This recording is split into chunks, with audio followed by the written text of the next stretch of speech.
안녕하세요. 노사라이브TV 신대표 신동원 노무사입니다. 오늘은 여러분들께 채용 공고와 실제 입사하고 나서 근로계약 조건이 다를 경우 어떻게 해야 되는지에 대해서 말씀을 드리려고 합니다. 보통 채용 공고문 보시면 물론 이제 예전에 비해서는 요즘에 채용 공고문도 좀 많이 자세하게 써져 있었어요. 예전에는 채용 공고문 보면 그냥 무조건 정규직, 4대 보험, 기타 복리후생 이렇게 정말 퉁 쳐져서 그리고 직무도 잘 안 써져 있었죠. 근데 요즘엔 그래도 채용 공고문 보면은 어떤 형태, 1년 계약직이면 1년 계약직이다. 3개월 수습 후에 정규직이 된다. 수습을 포함한 정규직이다. 이런 식으로 고용 형태도 구체적으로 기재가 되어 있고 연봉 조건도 어지간하면 예를 들어서 한 3천만 원, 4천만 원대 이런 정도로 완전히 구체적이진 않지만 어느 정도는 기재가 되어 있습니다. 문제는 채용 공고문에 그렇게 써져 있는데 막상 회사에 들어가서 근로계약서를 쓰면은 여전히 채용 공고 때의 채용 조건과 근로계약서 내용이 다른 경우들이 발생을 해서 많이 문제가 되고 있습니다. 특히 연봉이나 다른 것들이야 크게 문제가 되지는 않습니다. 그런데 이런 경우들이 있어요.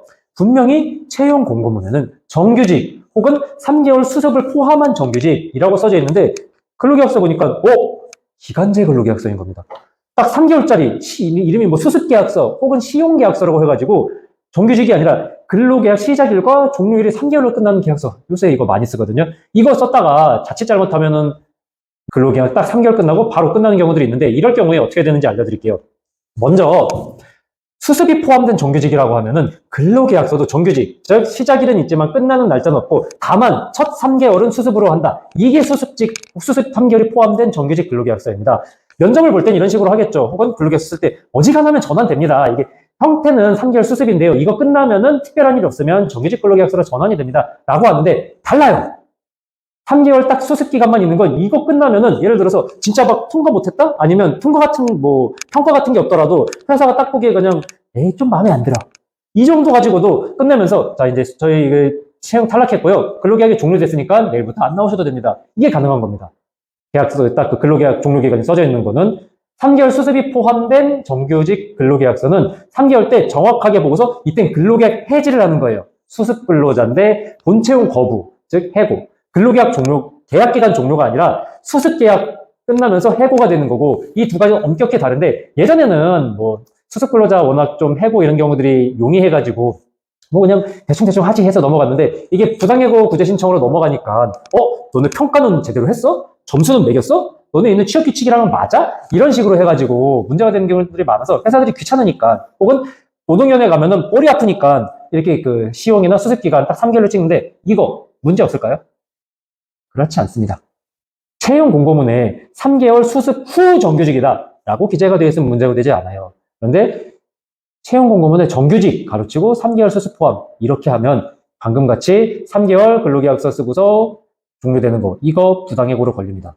이거는 법조항이 있기 때문이에요. 우리 채용 공고문 하면 주로 생각나는 게 혹시 채용 절차 공정화에 관한 법률 거기에도 미세하게 이런 게 있지만 아니에요. 다른 법이 있습니다.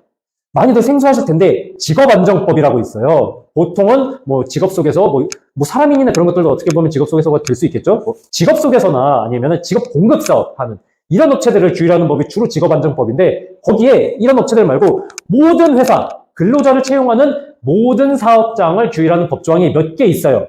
그중 하나가 먼저 직업안정법 제28조에 근로자를 채용하는 자들은 모두 온라인 이런 식으로 근로자를 모집을 할 수 있다. 어쨌든 이거는 모든 사업장에 다 적용이 되는 거고 가장 치명적인 게 직업안정법 제34조에 거짓 구인 광고 금지 규정이라고 있어요. 거기에 어떤 문구가 있냐면 근로자를 직업안정법 몇 조에 해당하는 사람들은 근로자에게 거짓 채용 공고문에 써져 있는 근로조건이나 고용 형태와 심대하게 다른 거짓말을 해서는 안 된다. 라고 기재가 되어 있거든요. 근데 문제는 이 34조가 28조, 아까 제가 방금 말씀드린 근로자를 고용하는 모든 이게 적용이 돼서 이건 사실 5인 미만 이런 것도 적용이 안 돼요. 모든 회사들이 다 적용이 됩니다. 그리고 여기에 고용 형태라고 떡하니 써져 있어요. 사실 근로조건의 심대한 변화, 이거는 좀 추상적이라 가지고 다투기가 어렵거든요. 근데 정규직과 계약직은 누가 봐도 고용 형태가 심대하게 다른 형태예요. 그래서 채용 공고문에 정규직이라고 써놓고 시용 3개월, 수습 3개월, 기간제 근로계약서를 쓰는 건 직업안정법 제34조 제1항 위반이 되어가지고 그냥 부당해고가 아니라 불법해고가 돼요. 이거는 법원 판례도 있습니다.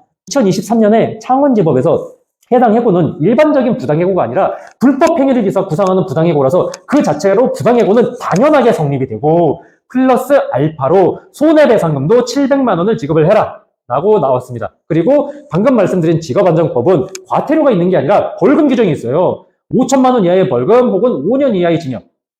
근로기준법 제23조를 위반한 일반적인 부당해고는 과태료 규정도 없어요. 그냥 부당해고라고 판정이 나면 원직 복직을 시키던가 금전보상만 하면 되는데 지금 말씀드리는 직업안정법 제34조 제1항을 위반한 불법해고는 부당해고가 돼서 원직 복직 혹은 금전보상을 해야 되는 것은 물론이고 거기에 플러스 알파로 법 위반이라고 판단이 되면은 회사에 벌금형이 처해지고 손해배상 청구까지 해야 됩니다. 이거 당연히 소송을 하겠죠. 700만 원 인정받은 판정이 이미 있으니까.